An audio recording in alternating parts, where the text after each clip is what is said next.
Bonjour tout le monde, bonjour tout le monde et bienvenue une nouvelle fois pour notre nouvel épisode d'Astronomer at Home, un astronome à la maison chez vous. Je vois que certains sont déjà présents, sont arrivés donc sur notre chaîne Twitch. Bienvenue à vous tous. Aujourd'hui, j'ai le plaisir de recevoir avec nous Satya Goncho Agoncho. Bonjour. Bon, Euh, merci de me recevoir. je t'en prie, merci d'être avec nous. Ce qu'on va faire, juste avant de démarrer, donc on va passer la parole à Camille, qui est là aussi. Bonjour Camille. Bonjour tout le monde. Donc, comme d'habitude, vous allez mettre vos questions dans le chat avec, s'il vous plaît, votre prénom et votre âge, surtout si vous êtes un enfant, afin que notre intervenante puisse adapter son discours en vous répondant. Sinon, ce sera simplement une réponse à un pseudo et avec le langage qu'elle pourra avoir. Vous êtes libre, bien sûr, de faire ce que vous souhaitez. Essayez de poser des questions qui sont en rapport avec le thème dont elle va parler dans quelques instants. Et de mon côté, je vais essayer de prendre plusieurs questions à la fois si elles se ressemblent, et je reformulerai tout ça pour lui faciliter la tâche. À tout de suite. Merci Camille. Donc, Satya, alors, je te présente, comme je le fais à chaque fois, tu es donc astrophysicienne à l'université de Rochester, dans l'État de New York. Voilà. Et tu es spécialiste de cosmologie observationnelle. Alors peut-être est-ce qu'on pourrait commencer par est-ce que tu pourrais nous parler un peu de cette discipline? Qu'est-ce que c'est que la cosmologie observationnelle? Donc, cosmologie observationnelle, ça veut dire que dans les objets qu'il y a dans l'univers, je suis moins intéressée par comment fonctionne en détail une galaxie donnée, mais vraiment la question de première importance pour moi, ça va être, maintenant que je comprends, que je sais ce que je regarde, des galaxies, des étoiles, si j'en prends le plus grand nombre possible et que je regarde comment ils sont distribués, ces objets, les uns par rapport aux autres, qu'est-ce que regarder des millions d'entre eux m'apprend sur l'histoire de l'univers. Parce qu'en fait, ils ne sont pas distribués complètement aléatoirement, mais ils suivent certains motifs qu'on peut reconnaître. Et en regardant la taille de ces motifs, et comment la taille de ce motif évolue avec le temps, c'est comme ça que je peux lier les uns après les autres les indices pour comprendre mieux quelles sont les différentes étapes de croissance et d'évolution de notre univers. D'accord. Donc ton rôle c'est bel et bien de reconstituer l'histoire de l'univers, une sorte Exactement. d'archéologue cosmologiste en fait. Exactement, historienne de l'univers. Historienne de l'univers, c'est très joli comme spécialité ça. D'accord. Et donc, du coup, dans tout ça, effectivement, toi, tu fais partie d'un projet, d'un très gros projet. Et justement, on discute toujours un petit peu avant de commencer les interviews. Et donc, quand on discutait ensemble, tu me disais que tu étais, alors je ne veux pas écorcher le nom, tu es Lead Observing Scientist dans ce projet. Alors, est-ce que tu peux nous expliquer qu'est-ce que c'est qu'un Lead Observing Scientist et puis comment ça se passe le travail en équipe? Et puis, qu'est-ce que c'est que ce projet? Je vais commencer par ça, oui. Donc, le projet s'appelle le Dark Energy Spectroscopic Instrument, DESI, en cours. Et en fait, ça veut dire l'instrument de spectroscopie qui cherche à investiguer l'énergie sombre. Alors, j'ai l'habitude de travailler en anglais. Je vais possiblement dire énergie noire de temps en temps, mais comme l'ont déjà fait remarquer des intervenants à l'avance, énergie sombre, c'est vraiment le terme correct pour mentionner pour faire appel à cette notion et pas énergie noire en français. Et donc, DESI, qu'est-ce que c'est? C'est un télescope qui est situé en Arizona, qui a un miroir de 4 mètres, donc c'est raisonnablement grand, et qui fait de la spectroscopie, donc qui regarde un objet et qui cherche à savoir, pour un objet donné, combien j'ai de photons bleus, combien j'ai de photons rouges.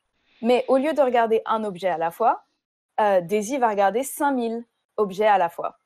Et la raison pour laquelle c'est si révolutionnaire, c'est que jusqu'à maintenant, jusqu'à littéralement il y a quelques semaines, officiellement, relevé cosmologique qui permettait de regarder le plus d'objets en même temps nous permettait de regarder 1000 objets. Et depuis quelques semaines, DAISY est officiellement construit. Le gouvernement américain et toutes les personnes qui nous fondent ont officiellement dit que ça y est, on est construit. Et donc, on est maintenant le relevé cosmologique en cours qui a la plus grande capacité à investiguer et à ce qu'est la nature de l'énergie noire. Je t'ai interrompu. D'accord, non, pas de souci.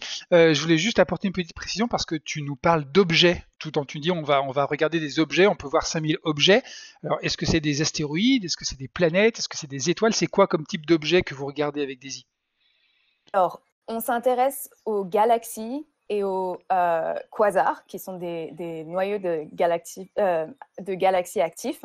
Et pourquoi est-ce qu'on s'intéresse à ces objets-là? C'est parce que, galaxies et quasars, parce qu'ils sont les plus lumineux parmi ceux qu'on peut regarder. Et donc, ça veut dire que ce sont les objets les plus lointains qu'on peut voir. Or, si ce sont les objets les plus lointains qu'on peut voir, ça veut dire que les informations qu'ils vont nous apporter viennent d'une période où l'univers était encore relativement jeune. Parce que plus on regarde proche de nous, plus l'univers est âgé, plus on regarde loin de nous, plus l'univers est jeune.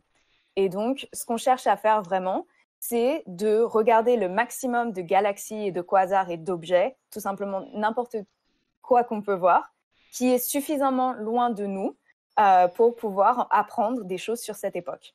D'accord. Donc pour pouvoir apprendre des choses sur n'importe quelle époque du coup, puisque l'objectif c'est d'essayer d'en avoir le plus possible tout au long du chemin. Exactement. D'accord. Donc après, le type d'informations qu'on va pouvoir extraire, pour nous en priorité, viennent du fait que, comme je l'ai mentionné tout à l'heure, les galaxies, les quasars ne sont pas répartis de manière complètement aléatoire. Ils suivent un certain motif. Ce motif, c'est ce qu'on appelle les oscillations acoustiques de baryon, BAO. Et en fait, qu'est-ce que c'est? C'est que quand l'univers était jeune, on l'a déjà mentionné dans plusieurs épisodes d'avant, c'est que les photons, à un moment, qui se rentraient dedans avec les protons, les électrons, quand l'univers était tout jeune et qu'il n'y avait encore aucun atome de formé, aucune structure, eh bien, on était dans une espèce de soupe primordiale. Ensuite, l'univers, lui, qui continue à grandir, à s'accroître, ça fait qu'il y a de moins en moins de petites particules qui sont les unes à côté des autres, et donc les photons se font la malle, et ils ne rentrent plus dans rien, et ils se diffusent. C'est le fond diffus cosmologique. La première image de l'univers. La première image de l'univers qui est à 3 degrés Kelvin.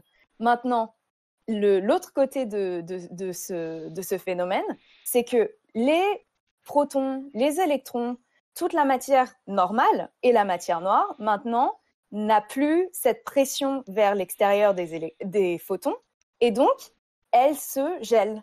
Mais elle se gèle comment? En fait, le fait que les photons exerçaient une pression vers l'extérieur et que tous les objets matériels ont de la masse, ils avaient tendance à vouloir tomber. Donc, en fait, on a ce mouvement où on veut s'en aller, on veut tomber, et en fait, ça fait une espèce d'oscillation. Comme ça, on voit une bulle qui change un peu de rayon. Maintenant, les photons s'en vont, donc la bulle se gèle. Et on a la matière noire, qui est la matière la plus massive, qui va rester sur ce schéma de sphère. Maintenant, les baryons, donc les électrons, les protons, vont tomber vers les endroits où on a une accumulation de matière noire. Et donc, en fait, je pense que tu peux même mettre une des premières illustrations que je t'ai données. On va retrouver ce motif qui est un peu, si je prends des gravillons, que je les jette sur un lac, on va avoir tout un tas de bulles concentriques. Eh bien, on va avoir la matière, exactement, qui va se localiser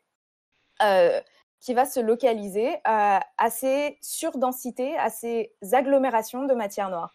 Donc là, on peut le voir en bas de l'illustration, c'est oscillation acoustique de baryon. Vous voyez tous ces cercles qui se retrouvent les uns sur les autres. Eh bien, c'est là où les étoiles vont se former parce que forcément, on a beaucoup de protons, d'électrons, de matière qui se tombent l'un sur l'autre. Et donc, ça va provoquer des réactions et c'est là que commencent à se former des objets. Et Alors, je te coupe juste là, je me oui, permets de me couper là parce que tu as une question qui pile poil arrive à ce moment-là. J'ai bien attendu pile poil le moment. On a Timothée qui te demande de rappeler comment se forment les galaxies et je pense que tu n'en étais pas loin. exactement. Eh Voilà. bien, Ainsi que les super amas de galaxies, te demande aussi. Voilà.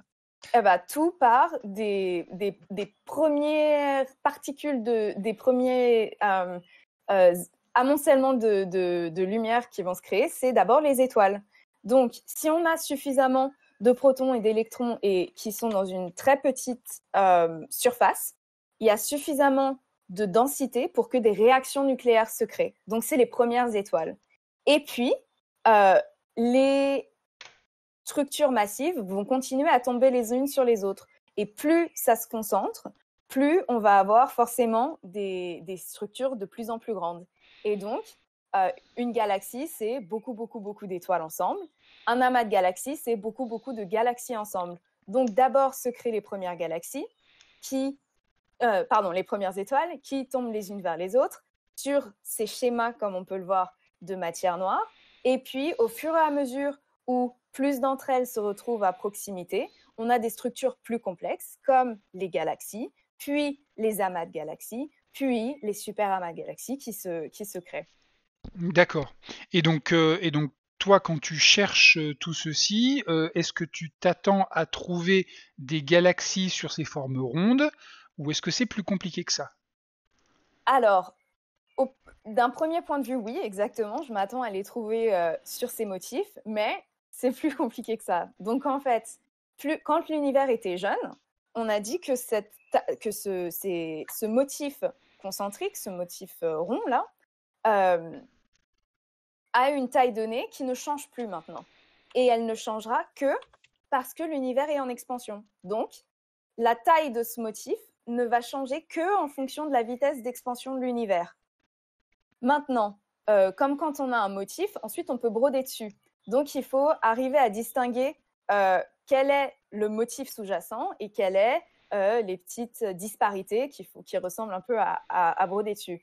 Donc, nous, en tant que cosmologistes observationnels, ce qu'on cherche à faire, c'est de regarder et de repérer toutes les galaxies, toutes les quasars, exactement où elles sont localisées dans le ciel et à quelle distance. Ensuite, on prend un espèce de patron qu'on fait passer partout sur notre carte et on dit, ah tiens, est-ce qu'on peut repérer où est ce motif? Voilà, c'est ce qu'on cherche à faire. D'accord. Donc maintenant, on a on arrive à mesurer ce motif finalement à des distances bien données, qui sont les distances où on a des données, Galaxies. où on arrive à voir des galaxies, où on arrive à voir des quasars. Et on est limité par nos instruments qui ne peuvent voir qu'à une certaine distance. Et observer, ça prend du temps. Si on observe un seul quasar, disons, ou une seule galaxie en 2 heures, eh bien, en 5 ans, on n'aura qu'un certain nombre limité de données. Si on peut en observer 500 ou 1000 à la fois, forcément, notre base de données croît beaucoup plus vite. Et donc, la précision de ces mesures, la taille en fait de ce motif va changer. Et donc là, je vais en revenir à Daisy, c'est que jusqu'à maintenant, la précision avec laquelle on était capable de mesurer ce motif, c'était une précision très légère, autour de 1%. Alors, pour donner un ordre de grandeur, si je cherche à vous donner une distance de 100 mètres, je vous la montre avec mes mains. Enfin, peut-être pas avec mes mains parce que c'est 100 mètres, mais je vous dis, tiens, ces 2 arbres-là doivent être à peu près à 100 mètres de différence. Si je vous donne ça à 10% de précision, ça veut dire que je vais vous dire, bon, ça c'est 100 mètres, mais peut-être que je suis à 10 mètres de plus, 10 mètres de moins, on ne sait pas. Si c'est 1% de précision, là j'en suis à 1 mètre de plus, 1 mètre de moins.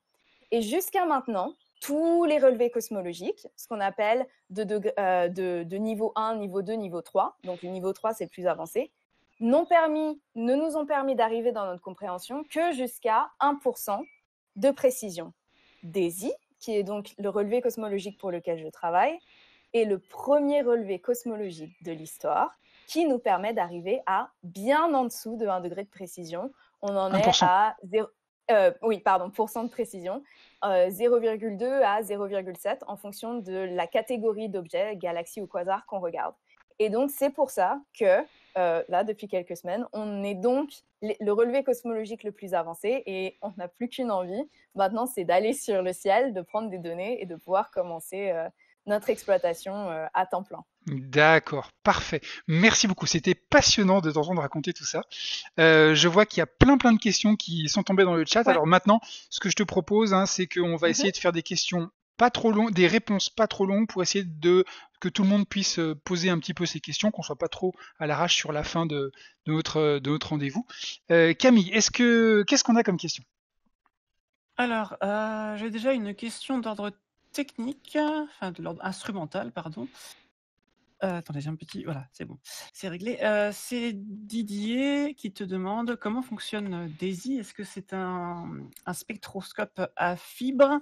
Et donc, si oui, est-ce que du coup vous mettez les fibres sur une galaxie à la fois? Et du coup, combien de galaxies à la fois on peut observer avec DAISY?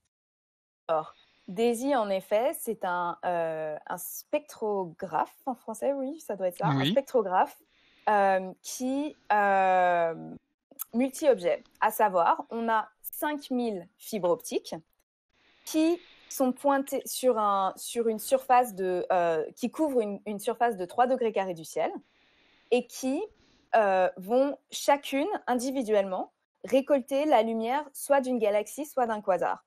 Ce qui veut dire qu'en une seule fois, on est capable de collecter la lumière de 5000 galaxies ou de 5000 quasars. Maintenant, avec quelle vitesse, par exemple, aussi, on peut reconfigurer, décider de regarder un endroit différent et donc de regarder 5000 autres galaxies. Eh bien, l'animation sur la droite que vous pouvez voir sur votre écran, avec tous ces petits robots qui bougent, c'est qu'en fait, on a construit des petits robots sur lesquels on a monté les fibres optiques et ces petits robots vont se charger d'ajuster la position de la fibre pour la pointer exactement sur un objet qu'on a déjà ciblé auparavant comme étant un objet qui nous intéresse. Et donc, pour faire un peu le tableau de l'illustration que vous avez, le télescope que vous voyez s'appelle le Mayal. Il a un miroir de 4 mètres et l'espèce de cylindre noir tout en haut au milieu de votre image, c'est en fait toute la série de 6 lentilles qui va concentrer la lumière pour la redistribuer sur le plan focal. Le plan focal, qu'est-ce que c'est? C'est en fait l'endroit où toutes ces fibres optiques sont placées. Et ça, c'est les deux images que vous pouvez voir en dessous à gauche de votre écran. Donc, tout à gauche, vous pouvez voir ces petits robots qui sont placés, mais on ne les voit pas tellement individuellement. Et donc, sur l'image au milieu en bleu, on a éclairé ces fibres optiques en bleu. Et maintenant, vous pouvez voir individuellement où sont placés tous ces positionneurs. Les petits robots, on appelle ça des positionneurs. Et donc, entre un endroit 5000 objets et ensuite décider qu'on va regarder 5000 autres différents, on peut reconfigurer, on appelle ça, changer la position en 5 minutes. Plus, on a 15 minutes d'observation à peu près de temps de collecte de lumière. Ce qui veut dire que toutes les 20 minutes, on peut observer 5000 objets différents. Et pour donner un ordre de grandeur, jusqu'à maintenant, ah mais c'est génial. Jusqu'à maintenant, on pouvait observer 1000 objets toutes les 2 heures. Donc, ça, c'était le précurseur de DAISY.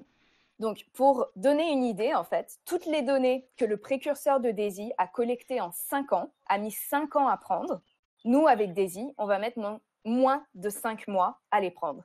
Et DAISY va prendre des données pendant 5 ans. Donc, on va récolter les données de 35 milliards de galaxies et de quasars. Et c'est un lot de données sans précédent, d'une qualité très bonne pour ce qu'on veut faire. Et c'est ça, en fait, qui va nous permettre de faire une carte détaillée. Parce que jusqu'à maintenant... Oh, je suis désolée d'ailleurs, je vois que la réponse à la question prend bien plus de 100 minutes. On fera plus court aux suivantes, c'est pas grave. Mais tout ça pour dire que jusqu'à maintenant, en fait, on a une image du fond diffus cosmologique il y a très longtemps. On a une image de ce que font les quasars, on va dire, il y a un peu longtemps. et on a une image de ce que font les galaxies il n'y a pas longtemps du tout. Donc en fait, on a 3 photos de l'univers à 3 moments différents. C'est tout ce qu'on a. Avec DAISY, puisqu'on peut prendre autant d'objets à la fois et qu'on peut faire une carte finalement très détaillée, parce que jusqu'à maintenant, ce qu'on avait, c'était une esquisse et on est en train de remplir les détails. Eh bien, on met plein de photos entre il y a un peu longtemps les quasars et il y a pas très longtemps les galaxies. On met plein de photos intermédiaires. Or, quand on met plein de photos, les unes à la suite des autres qui ont du sens, on fait un GIF si on n'en a pas beaucoup, ou une vidéo si on en a beaucoup. Et donc, c'est ce qu'on est en train de faire. On est en train d'essayer de remplir les blancs pour vraiment améliorer notre compréhension détaillée de chacun des moments différents de l'histoire de l'univers. Question suivante. Et donc reconstituer le film de l'univers, hein. C'est bien ce qu'on disait tout à l'heure. Parce que là, Exactement. tu auras de quoi avoir des images à chaque époque très, très proches les unes des autres. Alors, moi, j'ai Lilian qui te demande si tu utilises les données de Hubble à un moment donné dans la chaîne de ta méthode. Est-ce qu'il y a un moment donné où tu utilises les données de Hubble? J'imagine que Lilian parle du Deep Field, de ce genre de choses. Et ensuite, on a Image Numérique qui te demande si tu travailles avec Hélène Courtois qui étudie l'univers à grande échelle. D'accord. Alors, bonjour Lilian. Pour ce qui est de DAISY, c'est vrai qu'on n'utilise pas les images du télescope Hubble, mais on utilise d'autres images qu'on a pris à vrai dire, de la Terre. Une en utilisant un télescope au Chili, l'autre en utilisant un télescope en Arizona, pour pouvoir en fait photographier tout le ciel qu'on prévoit de regarder avec DAISY, regarder très précisément juste où sont en position sur le ciel les objets. Et ensuite, avec DAISY, on vient placer nos fibres par la suite, maintenant qu'on sait quels objets il nous intéresse de regarder, et on les regarde. Et j'ai oublié le nom de la personne qui me posait une question. C'était Image Numérique, mais il n'y avait pas son prénom. Donc c'est Image Numérique. Eh bien, figurez-vous que moi, j'ai fait ma licence de physique à Lyon. Et donc, à défaut d'avoir travaillé vraiment avec Hélène Courtois, j'ai travaillé dans son groupe. Et je la connais depuis maintenant 13-15 ans. Et elle, en fait, bien que ce soit à très grande échelle par rapport à ce qu'on considère la Terre ou aux échelles dont on est familier, ça reste finalement ce que j'appelle vraiment très récent, pas très très loin. Avec DAISY, ce qu'on regarde, c'est beaucoup, beaucoup plus lointain et du coup des échelles encore plus grandes que le travail qu'elle fait. Parce que Hélène, ce qu'elle fait, c'est quand même vraiment du travail de précision sur des grandes échelles par rapport à ce dont on a l'habitude, mais qui reste une époque très peu éloignée de notre présent. Alors que nous, on va regarder bien plus dans le passé. Si je peux me permettre, Satya, Hélène, elle va essayer de positionner chaque brin d'herbe du jardin, alors que toi, tu vas essayer déjà de regarder où se trouvent toutes les maisons en France. Exactement. D'accord. Tous les jardins des maisons. Déjà toutes les maisons, parce qu'il n'y a pas la même précision, mais tu peux voir beaucoup plus loin. Donc après, il faut alterner entre la précision et puis la distance à laquelle on peut regarder. Alors du coup, j'ai une question de Lilian toujours, qui a 22 ans, qui te demande, en grosso modo, puisque tu travailles sur le passé aussi lointain, est-ce que tu peux nous parler un petit peu du futur tout aussi lointain de l'univers? Et est-ce que tu sais si toi ou des collègues ou des confrères ou des consoeurs savent des choses sur ce qui se passerait dans le futur, si l'univers retournera à son point de départ ou pas? Est-ce que toi, tu as des informations à nous donner là-dessus? Alors, pour savoir ce qui va se passer dans le futur, les éléments de réponse qu'on a, ce sont si je comprends extrêmement bien ce qui s'est passé jusqu'à maintenant, je suis beaucoup mieux capable de dire, bon, le futur, ça peut aller dans ce sens-là ou dans ce sens-là. Hein, parce que regardez, essayons de prendre une analogie correcte. Mais plus, en fait, plus on a un jet d'eau concentré qu'on tient, donc, par exemple un tuyau d'arrosage, on choisit un jet d'eau bien concentré. Bon, si on le tire d'un côté, on sait on peut viser. Par contre, si le tuyau fuite partout, qu'on n'est pas trop sûr d'où vient l'eau, on a beau essayer d'arroser un endroit en particulier, ça part dans tous les sens. Parce que on n'a pas une très bonne contrainte, on ne tient pas bien notre entrée d'eau. Donc nous, en fait, avec DAISY, l'élément de réponse qu'on souhaite apporter à qu'est-ce qui va se passer dans le futur de l'univers, vu que actuellement nous sommes dans une période où on sait que l'univers est en expansion, mais contrairement à ce qu'on pensait, cette expansion s'accélère et ne ralentit pas. Qu'est-ce qui cause ça? C'est l'énergie sombre. Qu'est-ce que l'énergie sombre? Comme le dit son nom. J'aime bien, je vais le dire en anglais quand même parce que dark energy, dark, c'est sombre, mais ça veut tout simplement dire qu'on n'a aucune idée de ce que c'est. Et on le caractérise par la seule caractéristique qu'on connaît, à savoir absence de connaissance dessus. Et c'est bien pour ça que ça a toujours ce nom. Maintenant, on a plusieurs hypothèses qui sont des hypothèses éduquées et qu'on veut tester. Alors, ces hypothèses, qu'est-ce qu'elles font? Elles vont dire, bon, quand l'univers avait été... disons que l'univers, c'est une personne qui a une vie. Quand l'univers avait 5 ans et qu'il était à l'école, il était comme ça. Ensuite, à 20 ans, il a changé, il est passé par là. À 25, à 30, etc. Donc, pour différentes étapes, différentes suppositions de ce que c'est que l'énergie sombre vont nous dire, à l'école, ça se passait comme ça pour lui ou ça se passait autrement. Quand il a eu son premier boulot, ça se passait comme ça ou ça se passait autrement. Nous, dans nos données, qu'est-ce que ça veut dire? Ça veut dire qu'on va regarder la taille de ce motif et, OK, quand l'univers était très jeune, le motif avait cette taille-là. Ensuite, quand l'univers était plus âgé, le motif avait grandi pour arriver à une taille numéro 2. Mais, etc., jusqu'à maintenant. Donc, la taille de ce motif continue de grandir, mais elle ne grandit pas à une vitesse régulière. Des fois, il y a des grandes périodes d'accélération peut-être, ou moins, ou pas. C'est ce qu'on cherche à comprendre. Et donc, comme je disais avec Daisy, qu'est-ce qu'on fait? On prend plein de photos les unes à la suite des autres qui vont nous permettre de mesurer la taille de ce motif avec beaucoup de précision. Donc, on est capable vraiment de voir l'évolution de la taille de ce motif. Et donc, si on est capable d'avoir une très bonne compréhension de comment a évolué l'univers jusqu'à maintenant, on peut maintenant prendre toutes ces théories d'énergie sombre qui disent « Ah, l'univers devrait avoir grandi très fortement là, puis ça s'est ralenti, puis ça a fait ci, puis ça a fait ça. » On regarde, OK, est-ce que moi, dans le film que j'ai fait, ça correspond à ça? Si oui, je garde la théorie. Sinon, je la mets de côté. Et plus on est capable de mettre de côté des théories de ce que c'est que l'énergie sombre, plus on arrive proche de la vraie réponse. Mais cette vraie réponse, ce qui semble comme étant la meilleure réponse qu'on a à ce jour, nous dit aussi, bon, bah, du coup, je vous ai prédit assez bien ce qui s'est passé dans le passé, et moi, je dis que dans le futur, ça devrait être comme ça. Donc, les éléments de réponse qu'on apporte, ça va être de faire de la discrimination, de la sélection de théories qui tiennent la route de ce que c'est que l'énergie sombre, et de regarder ce que ces théories proposent pour le futur. Voilà l'élément de réponse qu'on a. Donc, pour l'instant, on n'a pas vraiment de réponse à cette question, mais l'amélioration de notre compréhension du passé de l'univers devrait nous en apporter une. C'est ça que tu nous dis, en fait. Exactement. D'accord. L'énergie sombre est cernée de plus en plus. On est... C'est le même problème que pour plein de choses en science, hein, la matière noire, la population de la stature de Kuiper, quoi d'autre, je ne sais pas moi. Si vous cherchez une licorne dans votre jardin, vous allez essayer de contraindre les différentes hypothèses jusqu'à ce que vous trouviez une micro-licorne qui est cachée sous un brin d'herbe. C'est un peu comme ça qu'on fait en général en science, effectivement. Et on a des questions encore sur le motif que tu étudies ou sur les fibres. Qu'est-ce que tu préfères d'abord? L'un ou l'autre, je ne sais pas. Alors, on va finir sur le côté technique. Du coup, c'est Lionel qui te demande pourquoi est-ce que vous êtes limité à 5000 fibres, sachant que c'était 1000 pour le précédent, tu disais.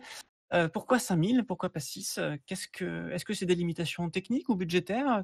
Ou scientifiques peut-être? Technique. Alors, on a un télescope qui fait 4 mètres. Donc, les télescopes vont nous permettre de regarder une certaine surface du ciel. Ce qui veut dire qu'on doit pouvoir faire rentrer un nombre de fibres optiques pour couvrir intégralement cette surface de 4 mètres qui est le miroir du télescope. Mais en fait, le plan focal, une fois qu'on a concentré la lumière, ça ne devient plus qu'un seul mètre de diamètre. Donc, il faut pouvoir faire rentrer le nombre maximum de fibres optiques sur ce 1 mètre de diamètre. Or, bien sûr, les fibres, elles font... Ah d'ailleurs, ces fibres font 1/3 de la taille d'un cheveu. Donc, elles sont très fines. Mais maintenant, il faut on peut en pouvoir faire les... rentrer beaucoup plus alors dans une surface d'1 mètre. Exactement. Mais il faut quand même pouvoir les positionner. Et ces positionneurs, les petits robots, eux aussi ont une taille qu'il faut prendre en compte. Donc là, sur le schéma qui bouge, que vous pouvez voir, il y en a 73, juste. Nous, on en a 5000. Donc, et vous pouvez voir quand même qu'il y a pas mal de vide parce qu'il faut que chaque petit positionneur ait un rayon où il puisse bouger. Donc, pour pouvoir bouger, qu'est-ce que ça utilise? Un petit moteur. Ces petits moteurs, ça dégage de la chaleur. Trop de chaleur, ça tue notre instrument. Donc, il faut aussi qu'il soit suffisamment espacé et qu'on ait un système de refroidissement suffisamment performant pour qu'on ne dépasse pas une certaine chaleur critique. Donc, toutes ces conditions font que, de manière optimum, on est capable et on a trouvé intéressant d'avoir 5000 fibres sur un diamètre de 1 mètre. Parfait, merci beaucoup. Et du coup, ça c'est réglé pour les questions de taille. Tu avais une autre question, Camille? Oui, tout à fait. Je voulais juste apporter une anecdote parce que moi aussi, quand j'étais en thèse, j'ai travaillé sur un instrument comme ça. Alors il y avait une trentaine de fibres, pas plus. C'était l'instrument Myosotis de l'OHP, l'Observatoire d'Haute-Provence. Et effectivement, parfois, les fibres se carambolaient et c'était très compliqué. Donc j'imagine qu'à 5000 fibres, ça doit être quelque chose. Et donc, c'était Dombichon qui allait te poser la question suivante. Dombichon te parle du motif que tu cherches dans tes observations. Tu semblais dire en fait que toutes les galaxies se formaient à peu près de la même façon, mais qu'il y avait des petits détails ensuite qui différaient. Dombichon te dit que ce motif semble à peu près le même partout. C'est-à-dire quand on regarde l'univers à grande échelle, je me souviens d'Hélène Courtois, on voit ces filaments avec des bulles entre les filaments, etc. Est-ce que c'est vraiment le même motif partout ou est-ce que ce que tu vas faire nous permettra d'en savoir un peu plus par rapport à ça? Alors, j'ai dit qu'on regardait des galaxies et des quasars. Mais je ne suis pas rentrée vraiment dans le détail parce que toutes les galaxies ne sont pas les mêmes. Il y a certaines galaxies qui sont plus jeunes, qui vont émettre plutôt dans le bleu et qui sont plus lumineuses et finalement qu'on va voir de plus loin. Excuse-moi, Satya. Oui. Et je m'aperçois qu'on n'a pas rappelé une chose, c'est on n'a pas dit ce que c'était qu'un quasar. Ah oui. Et oui, alors, et du coup, il vaut mieux qu'on. Est-ce que tu peux nous dire on rappelle ce que c'est quasar et après on revient à la question. D'accord. Alors, un quasar, c'est au centre un trou noir supermassif, donc c'est très très très massif, et ça va faire venir toute la matière finalement vers le centre de ce quasar. Toute la matière va se rentrer dedans, ça va créer beaucoup de turbulences dynamiques, et donc il va y avoir un espèce de disque qui va se créer autour du trou noir. Ça va tourner très fortement. Si ça tourne très fortement très vite, c'est très chaud. Très chaud dit très lumineux, il y a de la lumière qui se dégage. Et finalement, il y a de la matière qui est éjectée des deux côtés. Et donc, cette matière qui est éjectée, très chaude, très lumineuse, très énergétique, se voit de très loin. Les quasars sont les objets les plus lumineux de l'univers, à savoir que les quasars sont les objets qu'on peut voir le plus loin et donc sont extrêmement informatifs. Et ma spécialité, en fait, c'est de travailler sur les quasars et de voir comment on peut les utiliser pour cartographier ce motif. Donc, je reviendrai aux galaxies après. Là, je vais juste sauter sur l'occasion pour vous expliquer que, d'une part, on peut regarder où les quasars, les objets individuels, sont situés les uns par rapport aux autres et à quel point ils suivent bien ce motif. Parce qu'en fait, les galaxies, les quasars, les différents types de galaxies suivent plus ou moins bien ce motif. Et nous, ce qu'on veut savoir, c'est à quel point ils les suivent bien.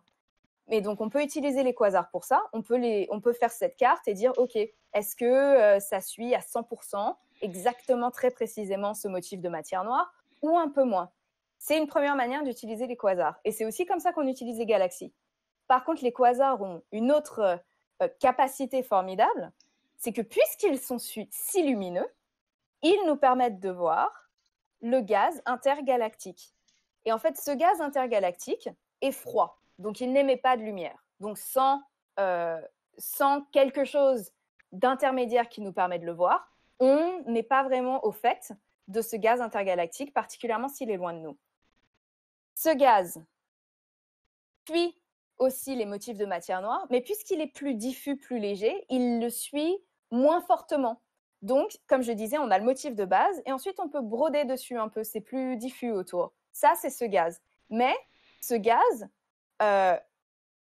comme vous avez déjà pu l'entendre, l'univers est principalement vide. On a des endroits de très haute densité, mais ensuite, les endroits où il y a de la très haute densité sont très éloignés les uns des autres. Et après, c'est principalement du vide, avec aussi des nuages un peu de matière qui, en fait, représentent la plupart, en masse, la plupart de la matière normale. Donc, on peut regarder les éléments lumineux, comme les galaxies et les quasars, mais si on veut pouvoir vraiment regarder toute la matière normale, baryonique, dont on a l'habitude, il faut aussi pouvoir tracer où est ce gaz. Ce gaz n'émet pas de lumière, je vous l'ai déjà dit. Alors, comment est-ce qu'on le regarde? Eh bien, les quasars sont très lumineux, ils agissent un peu comme un phare, les phares pour les bateaux, pour leur permettre de s'orienter et de ne pas rentrer dans les récifs.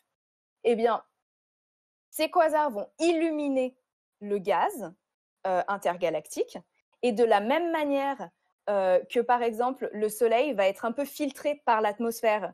On sait que la lumière qui nous vient du Soleil change et est atténuée par l'atmosphère. Et bien, de la même manière, la lumière va venir du quasar, va passer à travers tout ce milieu intergalactique, va être atténuée, va changer, et ensuite va arriver jusqu'à nous. Et parce que les quasars sont des objets si lumineux, finalement, on est capable de bien mesurer leur lumière. Parce que les quasars sont des objets qu'on comprend relativement bien jusqu'à un certain point, on sait qu'ils brillent tous plus ou moins de la même manière. Donc, on a un objet dont on comprend très bien comment il brille, et avant que la lumière soit modifiée. Maintenant, nous, on regarde la lumière une fois qu'elle a été modifiée. Qu'est-ce qu'on fait? On fait la soustraction, on compare, et on dit, tiens, je peux voir comment la lumière a été modifiée. La lumière n'a été modifiée qu'en passant sur une certaine ligne, et donc, en faisant vraiment l'étude de motif, je peux dire, il y a un gaz intergalactique très dense ici, moins dense là, plus dense là, etc. Donc, en fait, on a plein de lignes sur lesquelles on est capable d'apprendre sur le gaz. Maintenant, on ne regarde pas un quasar, on regarde des millions. Donc, on est capable de recréer une esquisse assez précise de là où se trouve le gaz intergalactique. Ouais, donc ça, c'est une des parties principales de mon travail, quand je ne suis pas en train de travailler sur l'instrument et de faire les observations.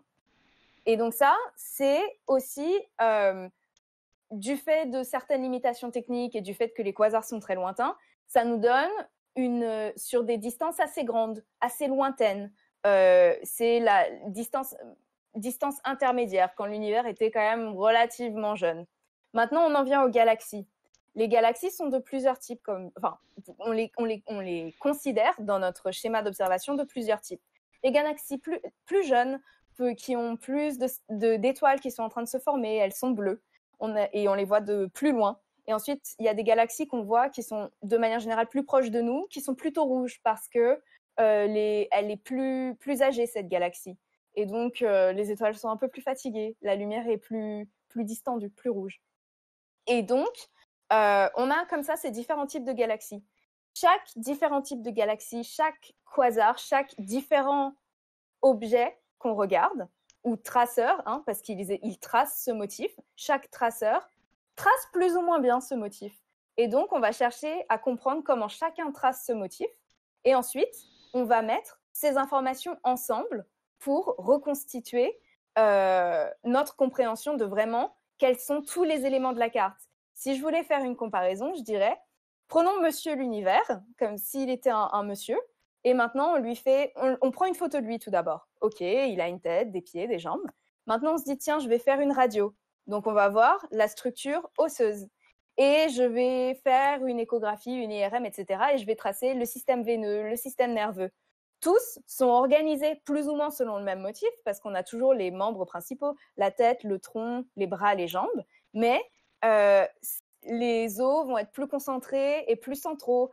Le système veineux et nerveux va être un peu plus diffus. Ils vont tous tracer la même chose, mais de manière différente. Et finalement, nous, c'est ce qu'on cherche à faire en regardant ces différents objets astronomiques, ces différents types de galaxies, ces différents quasars et ce gaz intergalactique. Merci, c'est absolument passionnant. Alors, Camille, est-ce qu'on a encore des ouais, questions? Oui, on en a plein. oui, j'ai encore, pareil, j'ai encore, des questions, d'instrumentation et des questions de cosmologie. Cette fois-ci, je vais commencer par la cosmologie. Je devais passer à une question. Excusez-moi, je dois changer un peu l'ordre des questions parce que voilà, Satya nous dit des choses et donc c'est comme ça, c'est les aléas du direct. Donc je vais commencer par la question de By Apocalypse finalement. On en a discuté pas mal dans le chat. On parlait de collision de galaxies. Je sais que tu utilises des motifs de galaxies pour reconstituer l'image de l'univers. Mais alors justement, quand deux galaxies collisionnent, ça se mélange, il y a des formes un petit peu dans tous les sens à différents stades de la collision.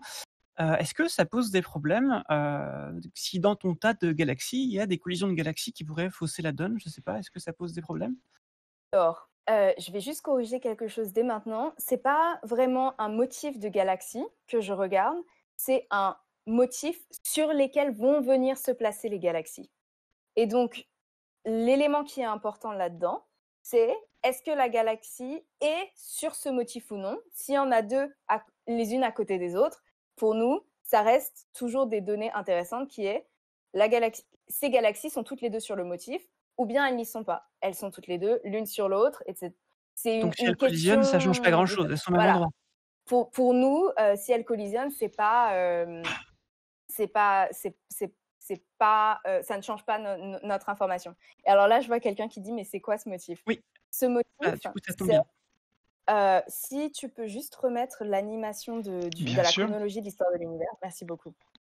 Donc, quand l'univers était très jeune, on a la matière noire qui est répartie d'une manière qu'on comprend, qui est là où il y a des fluctuations quantiques, on va avoir préférentiellement la matière noire qui va se positionner à cet endroit-là. Ensuite, la matière noire donc, elle est positionnée sur ce motif que je vous disais, concentrique, ces espèces de ronds. Et ensuite, l'univers va être en expansion et donc ce motif va grandir. Ce motif, c'est quoi? En fait, c'est la distribution de matière noire. Ça peut faire des filaments, ça peut être une surface, mais ce motif primordial dont on parle, c'est vraiment la répartition, la distribution à l'origine de la matière noire. Et parce que la matière noire est bien plus massive que la matière dont on a l'habitude, qui est la matière baryonique faite de protons et d'électrons, elle va attirer tout ce qui est plus léger qu'elle. Donc, tous ces protons, ces électrons, qui vont ensuite former les étoiles et les galaxies, vont tomber là où il y a cette matière noire qui est localisée. Et donc, ce motif-là, en fait, va donner aussi la localisation où est-ce qu'on a un amas de galaxies. On va le retrouver sur ces motifs. Et donc ensuite, si on zoome, on va retrouver j'ai dit un amas. Ok, le super amas, les amas. Et ensuite, on zoome, on va encore retrouver juste des galaxies individuelles, etc., etc. Mais donc, en fait, ce motif, ce qui est à retenir, c'est que c'est la distribution de matière noire qui va ensuite attirer tout le reste. Et on ne va retrouver des objets lumineux, des structures lumineuses, comme les galaxies, les amas, les super amas, que sur aux endroits où il y a de la matière noire qui s'est déjà établie. D'accord. Juste pour préciser, pour finir là-dessus, parce que je pense qu'on nous posera la question, tu nous as montré ici sur l'illustration tout en bas de l'image des motifs qui étaient circulaires, voire sphériques. Oui. Est-ce que c'est une simplification ou est-ce qu'il y a vraiment quelque part dans ces motifs on a cette forme sphérique parce que la manière dont la matière noire va se distribuer dans l'univers, c'est pas forcément comme des sphères imbriquées. Donc, est-ce que c'est une simplification ou est-ce qu'il y a vraiment quelque chose de vrai dans cette image avec des sphères? Vraiment quelque chose dans le vrai, dans le sens où l'image, c'est vraiment une tranche de ce que je vous montre. Quand on est en 3 dimensions, un cercle, ça devient une sphère. Et donc, en fait, partout où il y a ces fluctuations quantiques, il y a le centre d'une sphère, si on veut, et ça, c'est réparti de manière aléatoire. Et donc, en fait, on va avoir des sphères qui vont grandir un peu partout. Et c'est vraiment l'image de prendre une poignée de gravillons, on les jette sur un lac, qui sont répartis de manière aléatoire, en fonction de ce qu'on a jeté. Et il va y avoir ces cercles qui vont grandir et qui vont se recouvrer les uns les autres. Eh bien, c'est la même chose dans l'univers. D'accord. Donc la matière noire se regroupe vraiment au début selon ces motifs-là, et ensuite cette matière noire entraîne la matière normale, et toi tu regardes cette matière normale qui a été entraînée par ce motif invisible.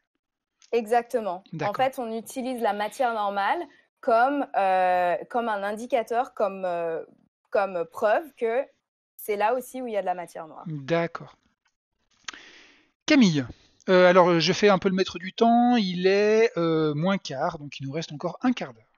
Oui, je pense, au vu des gens à qui je discute dans le chat, qu'il faudrait que tu rappelles la différence entre matière noire et matière normale, comme tu avais parlé de la différence entre énergie sombre et énergie pas sombre. Je pense qu'il y a besoin de faire un petit rappel, parce que des gens sont un peu perdus. D'accord. Si tu peux nous faire ça, ce serait très gentil. Alors, je vais commencer par la distinction entre matière sombre et matière normale. Donc, la matière normale, c'est littéralement ce que vous voyez autour de vous, fait de protons, d'électrons, d'atomes. vous avez étudié d'atomes, de molécules. Eh bien, tout ça, c'est ce qu'on appelle la matière normale. Et ça ne constitue que à peine 5% de notre univers. Maintenant, il y a aussi une matière qui est extrêmement lourde, qui fait à peu près 20% de la masse de notre univers. Elle est extrêmement lourde et elle n'interagit pas, elle laisse passer les photons, elle laisse passer la lumière. Elle est invisible, transparente. Elle est invisible, transparente, exactement. Et elle n'émet pas de lumière. Et donc, nous, on ne va pas chercher très loin quand même pour nommer les choses. On ne la voit pas, elle n'émet pas de lumière, donc elle est sombre. Et donc, en fait, vraiment, quand on parle de matière sombre, c'est de la matière qu'on ne peut pas voir par de la lumière de quelque manière que ce soit. Donc, voilà, matière normale, c'est les atomes, les molécules dont vous avez l'habitude, ça représente 5% de l'univers. Matière sombre, c'est matière très très lourde, bien plus lourde que la matière normale, mais qu'on ne peut pas voir. Voilà, tout ça, les deux ensemble, ça fait 25% à peu près de la masse de l'univers. Cool. Passons maintenant à qu'est-ce que c'est que l'énergie sombre, dark. Eh bien, encore une fois, on s'est rendu compte qu'il y avait une énergie qui poussait les choses loin les unes des autres. Voilà, et c'est le constat qu'on a fait. Cette énergie pousse les choses les unes loin les unes des autres. Et plus l'univers est grand, plus cette énergie semble puissante. Et c'est alors attendez, voilà, et c'est ce qu'on sait sur cette énergie. D'accord. C'est-à-dire donc, que pardon. Donc, vu qu'on n'a pas d'autres attributs pour la caractériser, eh bien, on l'a encore appelée dark. En anglais, c'est comme au Moyen-Âge, les âges obscurs, voilà, sombres. Eh bien, quand on n'a pas beaucoup de lumière sur quelque chose, quand on n'a pas beaucoup de connaissances, on utilise aussi cet adjectif de sombre. Voilà. On sait que cette énergie est responsable de l'accélération de l'expansion, mais on n'en sait pas plus. Donc, on l'a appelée énergie sombre. Donc effectivement, il faut vraiment s'enlever de la tête le fait que la matière noire ou que l'énergie noire, la matière sombre ou l'énergie sombre, ait quoi que ce soit à voir avec une quelconque couleur, même noire. Ça n'a rien à voir. Le fait qu'on appelle ça sombre veut juste dire qu'on ne sait pas encore trop comment ça marche, ce que c'est, mais ça n'a pas de lien avec une couleur réelle. Exactement. D'accord. Ça a juste un lien avec notre degré de compréhension de ce que c'est. Donc dorénavant, tout ce que vous ne savez pas dans votre vie, les gens que vous connaissez pas, les endroits que vous connaissez pas, C'est des choses sombres, voilà. Voilà. C'est comme ça qu'il faut dire. Alors, ensuite, alors j'ai une question sur Voldemort, c'est-à-dire, le sujet dont on ne doit pas parler, mais parce que je trouve que là, c'est adéquat. C'est une question sur les trous noirs. Et donc, c'est Vantage Wolf qui te demande si les trous noirs ne posent pas des problèmes dans tes observations. Et je pense que ça veut dire, est-ce que les lentilles gravitationnelles qui pourraient occasionner, les grosses masses en fait, pourraient perturber tes observations? Parce que quand tu prends beaucoup de galaxies comme ça, j'imagine que parfois tu dois avoir des déformations dues à des masses qui sont en avant-plan, tout ça. Alors, c'est à vrai dire, il y a deux façons dont ces trous noirs peuvent, pas nécessairement nous causer des problèmes, mais peuvent avoir des effets sur ce qu'on regarde. La première, c'est en effet ce phénomène de l'antillage. Qu'est-ce que ça veut dire? Ça veut dire qu'on a quelque chose de très massif qui va dévier le trajet de la lumière. Or, les effets qu'on va voir, nous, c'est que s'il est parfaitement au centre, hop, ça va diviser en deux et on va avoir deux images d'un même objet. Mais aussi cette image, parce que nous, on regarde comme par exemple les étoiles, les galaxies, quand c'est très loin, en fait, ça fait un point bien défini. Par contre, quand l'image est déformée, le point devient une espèce de petit ovale un peu déformé comme ça. Donc, pour des fibres, par exemple, des fibres qui sont une ouverture, un trou, du coup, ça ne rentre pas bien dans nos fibres. Donc, on n'est pas nécessairement, si la déformation est plus grande que ce que nos fibres peuvent voir, on ne va pas être très intéressé de ne collecter que partiellement la lumière de ces objets. Par contre, s'ils sont suffisamment loin et qu'on peut collecter toute la lumière qui vient de cet objet, pourquoi pas? Par contre, est-ce qu'il y a un intérêt à collecter la lumière des deux images qui viennent d'un même objet?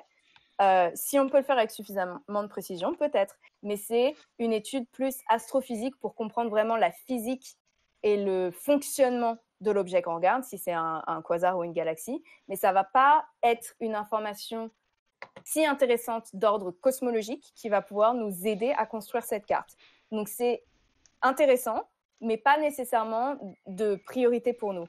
Et maintenant, autre chose, c'est que c'est très violent ce qui se passe autour d'un trou noir. La matière, elle se rentre dedans, etc. Et des fois, ça va aussi faire jeter des vents de gaz dans différentes directions. Et si on regarde à un certain angle où, en fait, on se prend ça en ligne de vue, et ben finalement, ça peut perturber un peu nos observations et ça fait en spectroscopie, on va appeler ça des lignes d'absorption extrêmement grandes. Parce que nous en tout cas, en cosmologie, ce qu'on veut faire avec DESI, on veut regarder des lignes d'absorption qui sont très bien définies, des motifs qui sont très, très petits, très bien définis, plutôt que des trucs énormes. Et donc ça peut faire en sorte que peut-être la lumière qu'on collecte sur un objet, finalement, ne sera pas aussi intéressante qu'on pensait, ou va rentrer dans une autre catégorie d'intéressant pour nous. Alors, justement, ça tombe bien, j'ai pile poil la question qu'il faut. Et ensuite, j'en aurai une aussi après, parce qu'il y a une question qu'on a posée au début à laquelle on n'a pas répondu. Vas-y, Camille. D'accord. Et c'est la question de Christine Astronomer qui sera la conclusion. Donc, en attendant, j'ai une question de Anna et de The Slucky, je crois que c'était Lilian. Toujours un petit peu dans la même rubrique. Ça parle de sélection de cibles et de biais d'observation, du coup. Anna te demande comment tu fais pour sélectionner les cibles. Est-ce que tu prends toutes celles qu'il y a dans le champ? Peu importe. J'imagine que pour placer les fibres, des fois, ça colle pas tout à fait et ça peut être pas être facile de vraiment. Tu dois avoir des trucs qui tombent entre les trous aussi de temps en temps, j'imagine. Et puis, tu as The Lucky, donc Lilian, qui te demande si le quasar est l'objet le plus lumineux de l'univers, est-ce que ça baffe pas un peu sur les fibres à côté? Alors, pour faire la sélection de nos cibles, on a pris des photos du ciel là où on compte regarder. Et ensuite, on dit, est-ce que c'est une étoile, est-ce que c'est une galaxie ou est-ce que c'est un quasar? Première question. On met ensuite des étiquettes, étoile, galaxie, quasar. A priori, nous, on n'est pas très intéressés par les étoiles. Mais il se trouve que entre une étoile et un quasar, c'est assez dur juste par une photo de faire la différence parce que ça ressemble à un petit point, ça répond à la question d'après, ça ressemble à un petit point dans les deux cas. Donc, il va peut-être falloir qu'on regarde, vraiment qu'on prenne le spectre pour arriver à faire la différence. Et donc, une fois qu'on a mis ces étiquettes, on va regarder est-ce qu'on a deux objets qui sont en face les uns des autres ou est-ce qu'ils sont, au moins, on peut bien les distinguer à l'œil nu. Enfin, à l'œil nu, en ayant zoomé avec nos instruments. Mais si on peut bien les distinguer, du coup, on peut mettre une fibre sur chacun des objets. S'il y a un trop gros pâté d'objets, les uns devant les autres, des galaxies devant d'autres galaxies, etc., et qu'on n'est pas capable de les différencier, nous, ce qu'on fait, c'est qu'on prend la lumière qui vient d'un endroit donné de l'univers et on compte les photons. Ça veut dire combien de photons bleus, combien de photons rouges. Par contre, comment est-ce qu'on sait ce photon bleu vient de telle galaxie et ce photon bleu vient d'une autre galaxie? On ne le sait pas. Et donc, finalement, si on n'arrive pas à différencier bien d'où vient la lumière, c'est pas si intéressant pour nous parce qu'on n'est pas capable de dire très précisément cette galaxie est à telle distance et cette galaxie elle est à telle distance parce qu'on n'est pas capable de différencier d'où vient quel photon. Donc, on fait vraiment une sélection qui nous permet de collecter correctement la lumière d'un objet donné en essayant de collecter la lumière de plus d'objets possibles. Et ce qu'on peut faire aussi, parce que les fibres, pour pas qu'elles se rentrent dedans, eh bien, en pointant le télescope à un même endroit, on peut faire une configuration où on met toutes les fibres dans une certaine configuration. Et ensuite, on ne va pas bouger le télescope et on va juste dire, maintenant, regardez un peu à côté, là où on ne pouvait pas aller parce que le petit robot vous empêchait d'aller avant. Donc, on va tout simplement repositionner différemment, mais au même endroit. Et on peut regarder encore 5000 objets différents si on en avait 10 000 dans ce champ. Donc, voilà. D'accord. Alors, je vais revenir donc sur une question qui est presque la question initiale, qui va peut-être nous faire parler d'un autre point qui me paraît intéressant. Tout à l'heure, on a dit que toi en particulier, tu étais Lead Observing Scientist. C'est un statut assez particulier et du coup on avait dit qu'on discuterait un petit peu de comment ça se passe dans une équipe, comment est-ce qu'on se coordonne. Donc qu'est-ce que c'est que Lead Observing Scientist? Est-ce qu'il y en a beaucoup dans une équipe et c'est quoi son rôle? Alors, Lead Observing Scientist pour DAISY, c'est le scientifique en charge des observations. Donc DAISY, c'est une collaboration qui compte 500, 600 personnes. Et on est 9, bientôt 10 personnes qualifiées au monde à pouvoir utiliser l'instrument et conduire ces observations. Donc moi, ça veut dire que jusqu'à avant toutes les interdictions de voyage et tout le bazar qu'il y a en ce moment, j'allais une semaine tous les mois à peu près au télescope et la personne qui décidait, avec une poignée de collègues, on décidait, OK, ce soir, on va regarder ça. Et ensuite, les 13 ou 16 heures de nuit, c'est moi qui pointais le télescope à cet endroit, prenais les données, vérifiais que ça allait, etc., avec le support d'une petite équipe. Et en parlant de travail d'équipe, j'ai dit tout à l'heure que DAISY, ça va être le relevé cosmologique le plus précis. Mais qu'est-ce que ça veut dire, ça? C'est un instrument qui a été construit par toute une équipe de personnes, une centaine de personnes à travailler sur chaque pièce. Chaque pièce, ça veut dire qu'il y a plusieurs milliers de pièces dans cet instrument. Et ensuite, une fois qu'on a récupéré les données, il y a encore plein d'étapes et de pièces de puzzle qui font qu'on arrive à la fin, en ayant utilisé ces données, à un résultat de 0,2% de précision. On est 500 personnes à travailler. Et j'entends beaucoup parler de travail d'équipe, mais je veux que les gens réalisent ce que ça veut dire. On a tous joué à ce jeu-là quand on était enfant. On prend une feuille de papier et on commence à faire un dessin, on le plie et on passe à la personne suivante en disant « Tiens, j'ai commencé à dessiner un bonhomme, vas-y, continue. » Et ensuite, on le plie et on fait passer. Imaginez de faire ça avec 500 personnes et quand vous dépliez le papier, vous obtenez la Joconde. C'est vraiment ce niveau de collaboration, de précision et de travail d'équipe qu'il faut, parce que pour obtenir ce niveau si on veut obtenir 0,2% de précision avec toute la chaîne d'activité qu'il y a eu, ça veut dire que chaque partie individuelle doit être au pour mille même de précision. Et ensuite, toutes les différentes parties, ces milliers de parties doivent être super précises et quand on les met ensemble, on arrive à 0,2%. Et donc, c'est le travail très dur de beaucoup, beaucoup de personnes. Ok, d'accord. Donc effectivement, c'est un travail qui est extraordinairement complexe, mais le simple fait de devoir gérer une équipe entière de plusieurs centaines de personnes est en soi un travail extraordinairement complexe. Oui, oui. Tu confirmes. D'accord. Bon, et ben je crois qu'on arrive au bout des 19 heures. Camille récolte en général des questions tout au cours de notre heure, et puis en général, elle nous en fait une dernière question d'ouverture. Alors, qu'est-ce que C'est tu nous ça. concoctes pour cette fois-ci? J'ai fait une synthèse théorico-instrumentale, puisque c'était les deux rubriques d'aujourd'hui, entre deux questions de Christine et de Nicolas. Christine te demande combien de temps ça va prendre Daisy entre la mise en activité et le temps pour compiler les données, parce que 35 milliards de galaxies, ça fait quand même beaucoup de données.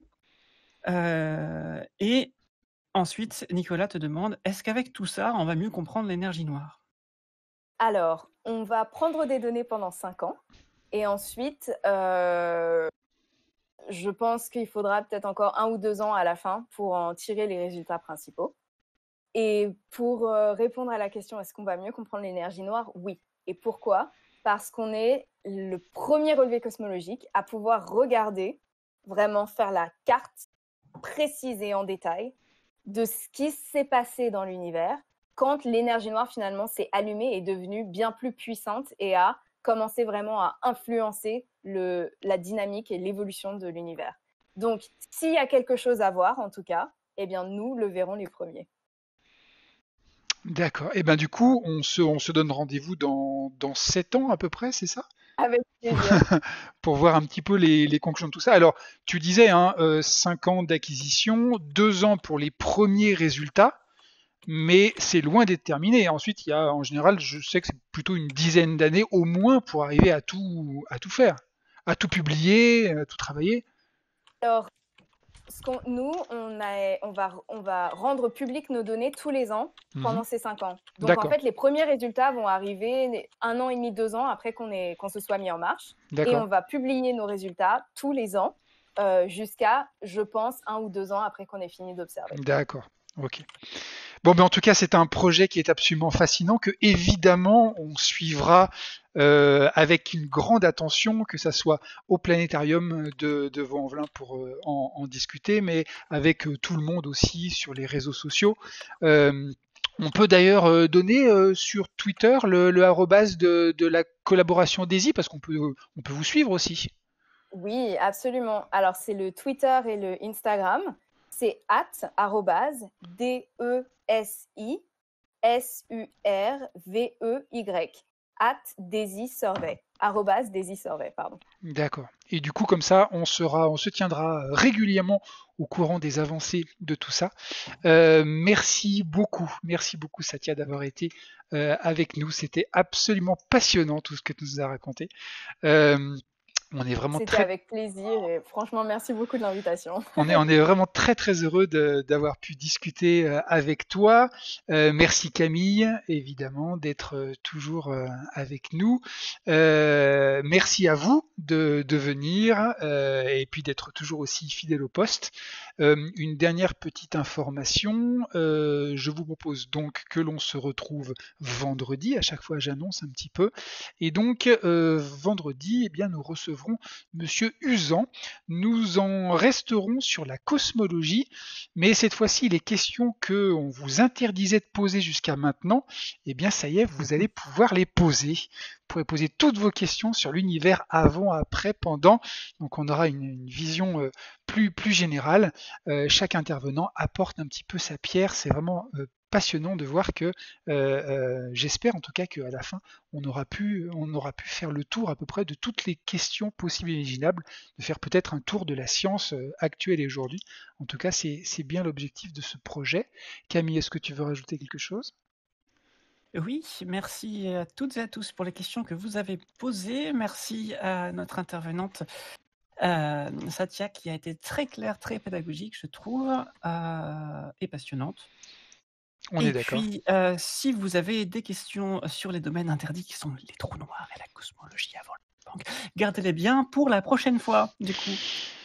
Merci à tous. Merci encore Satya. Et puis à très bientôt tout le monde. Au revoir. Au revoir.